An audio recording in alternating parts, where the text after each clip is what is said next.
Hi, I'm MH Lines. Over the course of my career, I've hired more than 100 marketing operations professionals. One of my favorite interview questions to see if someone's really been in the marketing operations trenches is to ask them about their biggest marketing operations fail.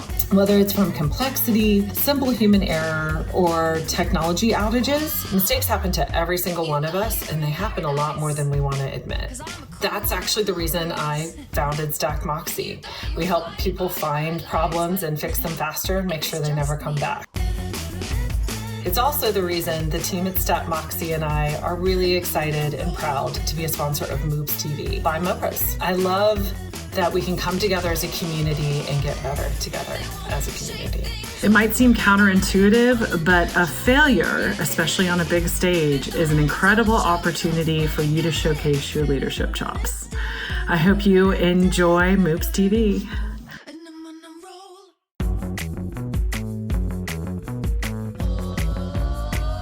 MOOPs. Hi everyone, thanks for joining us for another episode of MOOPs TV. I'm Jessica, and today I'm joined by Harjot. Harjot, why don't you start with some quick introductions? Who are you? Where do you currently work? And how long have you been in the marketing ops space? Sure. Yeah. My name is Harjot Singh, and I live in the beautiful Bay Area. And I've been in the marketing ops space for almost 10 plus years, with my experience from Hitachi, Uber, LiveRamp, and now at my current role at Zip. And what I really like about marketing ops is really looking at our customer journeys and evaluating our customer journeys. That's what my passion is. I love it. It's a great passion. I think sometimes when evaluating tech, people can lose sight of the customer and their journey through the whole process. And I love that that's your area of focus. So we'll get into the specifics of your mistake here in a minute, but at what point in your career did the mistake we're going to chat about today happen? So this really happened around 2019 when I was at LiveRamp, and we were in the midst of optimizing our landing pages and getting our tracking in place. So that's when it happened. Awesome. So optimizing landing pages could be any number of systems. What systems were you working in? And tell me a little bit more about what it is you were trying to do. Yeah. So we were, as a company, we were expanding globally into new markets. We were in US, we were in UK, France, and in Australia and India and Singapore. So couple of countries globally, and we were creating campaigns and launching campaigns in each of these countries. And as part of each campaign requirement, we would have landing pages for our assets. And the challenge there was that each of these regions had their own website, and we wanted to keep their landing pages separate too, so that they can be localized for the regional leads and also tracked independently. So if you want to be tracking them independently, you needed separate Google tracking codes to make sure that they are being tracked separately, and we can do the reporting cleanly for each of the regions, right? And that was the whole process of making sure that we can have the right tracking for the landing pages, and all these landing pages were created in Marketo for us. Yeah. So tell me a little bit more about what specifically broke or what the MOOPs was. Yeah. So from an optimization point of view, what we were really trying to do was we wanted to move away from having to add a new Google Tag Manager code in each landing page. So we came up with a unique idea of using tokens for our Google Tag Manager. So we would create folders for each of our countries, and the campaigns for each of the countries and landing pages would be created under that folder. And the tokens would sit at the folder level. So if we would have just one place where we would add the GTM code for each of the regions, and it'll just trickle down to each of the assets that are created for each of those regions. And we would just tokenize that GTM code in each of the landing pages. And that's it. It was simple. We thought we did it, and it was good. That optimization was successful. That sounds like a really smart way of approaching that problem. Yeah, we're very proud of what we did there. So really, really optimizing our tracking there. Yeah. But so we really solved for that. Okay. But something else went wrong, I imagine. Yes. As part of tracking, we had different tracking codes, which we were integrating within Google Tag Manager. We had our Google Analytics code. We had our Marketo Munchkin code. We were using Visible for our attribution. We were using demand-based. So a lot of different tools that had JavaScripts that needed to be placed in Google Tag Manager. And specifically for Visible, for what happened with Visible was Visible tracking code. The best practice and recommendation is to have it outside of Google Tag Manager in head or body so the pages can load faster. But we really didn't see much impact, so we just wanted to move it all together in Google Tag Manager. So that's what we did as part of optimization. And the funny thing was, what I really did, and this is where the MOOPs part comes in, is in order to place the Visible tracking code as part of Google Tag Manager, I worked with our web team, right? And we opened up a request. As all marketing ops people, we worked through project management systems, and I opened a request. I added the code directly in the request as a comment and told my web person to update it, right? And they did update it. And that's it. The project was done. And we checked everything else. Everything was working, but we did not check if Visible tracking was working. Because Visible touch points take some time to be created, and we just didn't spend enough time. And at that time, we weren't using Visible holistically as part of our reporting. So that essentially slept through.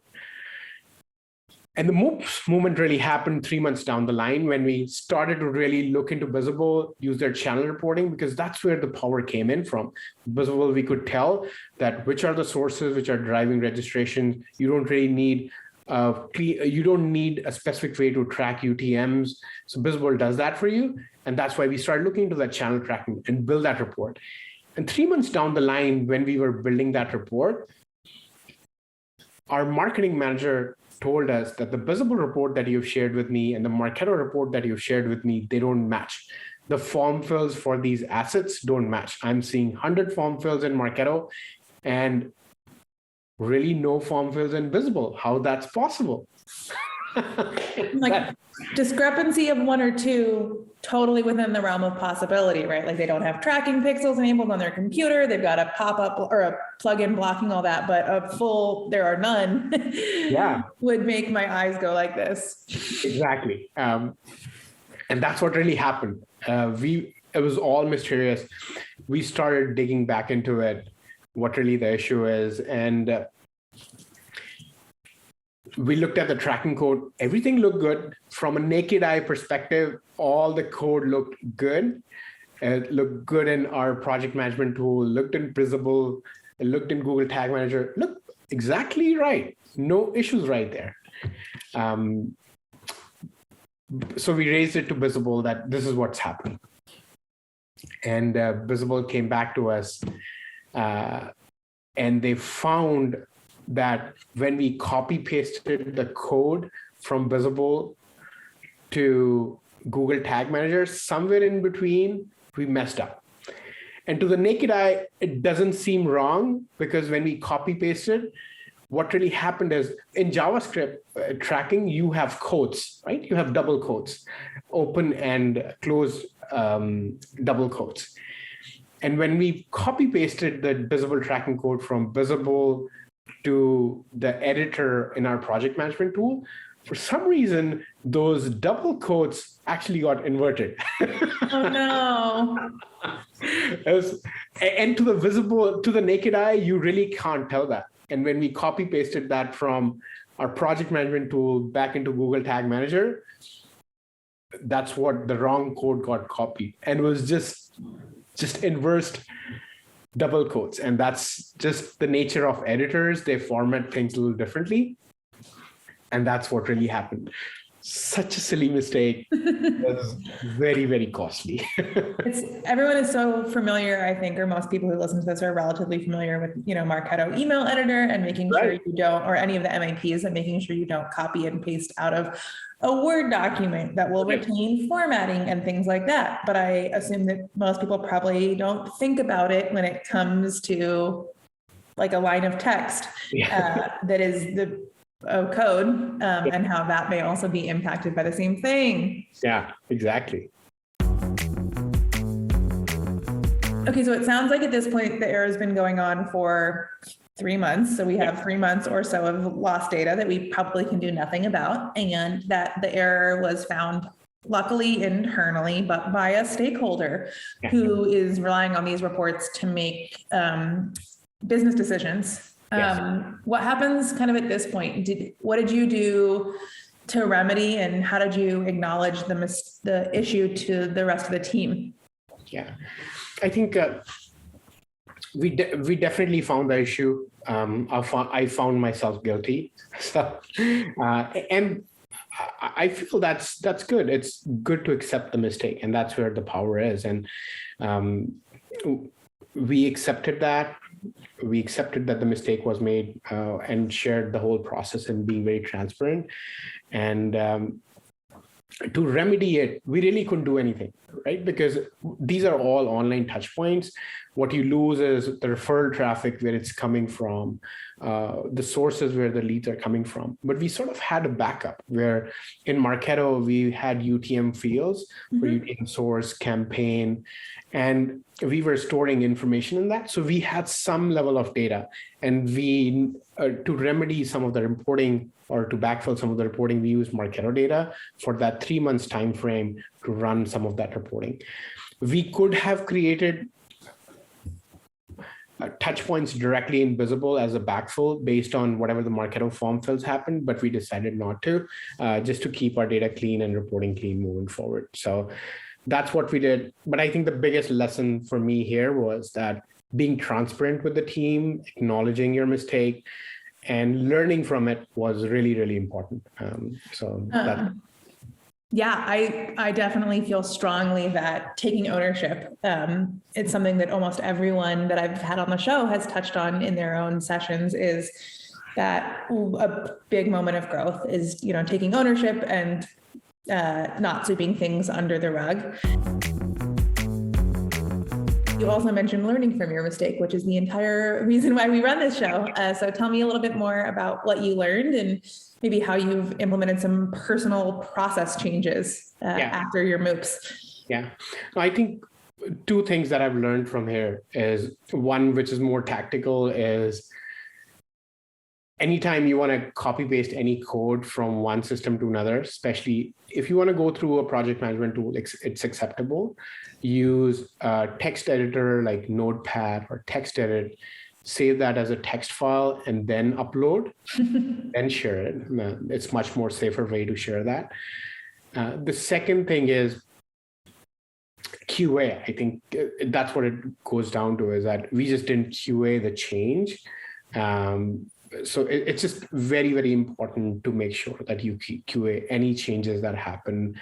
And that's something that I've built in my process moving forward. Any changes that you make, having a QA process next to it has been really helpful. There are some technologies that I looked into after that too, is that sort of do that QA check for you through and through for your processes as things change. So I think that's really good next step with technologies that are coming up with it. So yeah, I think I know a number of people who've been guilty of, it was simple. It was a simple change, and this thing takes forever to propagate. I know Visible touch points.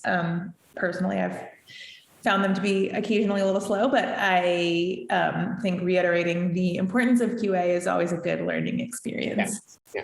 Also, great tip on attaching the text file. I'm not sure I would have thought of that, but it definitely makes a lot of sense as a safe way to pass that over and ensure that copy and paste errors aren't made. I know I recently was working with my web team on deploying a, CNAME entry, and they said the same thing. Like, can you send me the file? I don't want to miss a character and totally mess up the CNAME entry or something like that.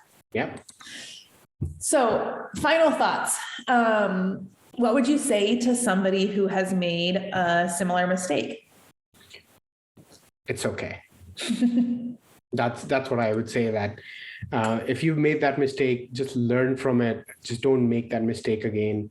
And I think that's a good observation for team culture too, is that when those mistakes happen, how do you react? How does your team react? How does your team support? That's just a very good way to even suss out the culture of the team too, is that, and I'm going tangential here, but it's very, very important today, is that, are you in the right culture? Are mistakes acceptable? And they should be, but they should not be repeated same mistakes, but they should definitely be acceptable. So that's what I would say. It's okay. I love you talking about it from the perspective of the team culture. I know as a hiring manager, I often ask candidates to tell me about a mistake they've made. One, to talk about learnings, and two, to express that they have been able to learn from those. But I think as a candidate, the next time I'm in the candidate role, I'm curious to ask kind of the inverse. Tell me about a time somebody on your team, or recent time somebody on your team made a mistake, and how that was approached and how you handled it. Exactly. I think it says so much about the culture, and I'm going to start asking that if I'm the next time I'm looking for opportunities. I did exactly that, and that was very enlightening for me. I love that. Yeah. I think that's such a good question. I've seen one or two people, or I've heard one or two people say, "Oh, I've never made a mistake," and I was like, and I think similarly, if a team is, "Oh, no one on our team makes mistakes," that would definitely give me some pause as a candidate. Right. Exactly. Right.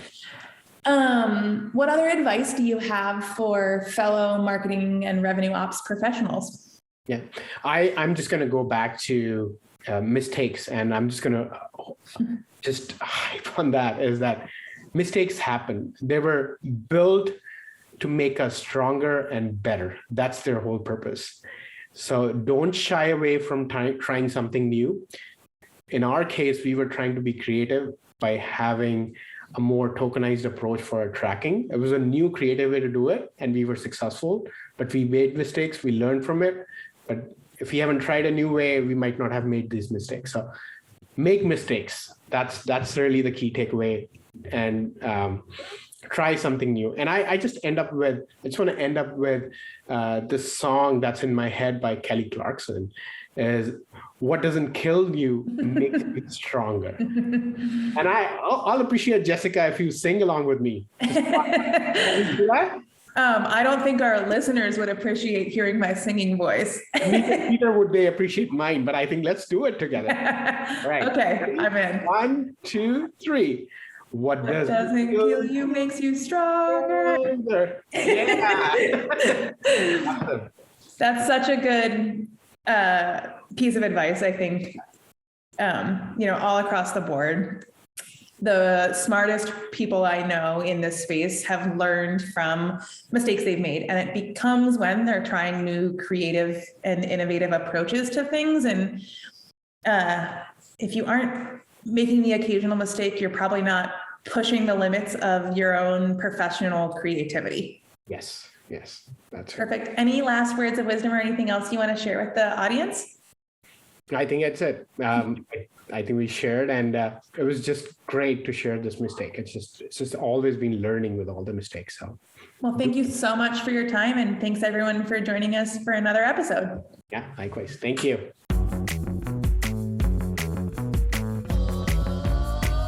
MOOPs.